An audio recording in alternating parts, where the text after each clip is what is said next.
Hi అండి, welcome to my channel life is beautiful. మనం నవగ్రహ దోషాల కోసం ఎన్నెన్నో ఎంతో డబ్బులు పెట్టి ఖర్చు చేసి ఎన్నో చేస్తాం కదండి. అలా కాకుండా ఈసారి ఎవరైనా ద్వారకా తిరుమల అంటే చిన్న తిరుపతి కూడా అంటారు కదా, అక్కడకు ఎవరైనా వెళ్ళినప్పుడు భోజనాల శాలండి, మనం భోజనం చేయడానికి పైన వెళ్తాం కదా, అక్కడ నవగ్రహ వనం ఉంటుంది. ఎంత అద్భుతంగా ఉంటుందో.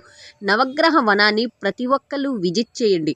అంటే గ్రహదోష నివారణ కోసం మనం డబ్బు ఖర్చు పెట్టకుండా ఆ దేవాలయ శాఖ వాళ్ళు చూడండి, అక్కడ బోర్డు మీద రాసిన ప్రకారం గ్రహదోష నివారణ కోసం ఇన్నిసార్లని ప్రదక్షిణం చేస్తే చాలండి, ఎంత అద్భుతంగా ఆ దేవతా వృక్షాలు అంటే ఒక్కొక్క గ్రహానికి ఇన్నిసార్లని ఉంటుంది అంతే, అలా ప్రదక్షిణం చేస్తే చాలండి, ఎంత అద్భుతంగా ఆ దేవాలయ శాఖ వాళ్ళు మనందరి కోసం ఇచ్చారు.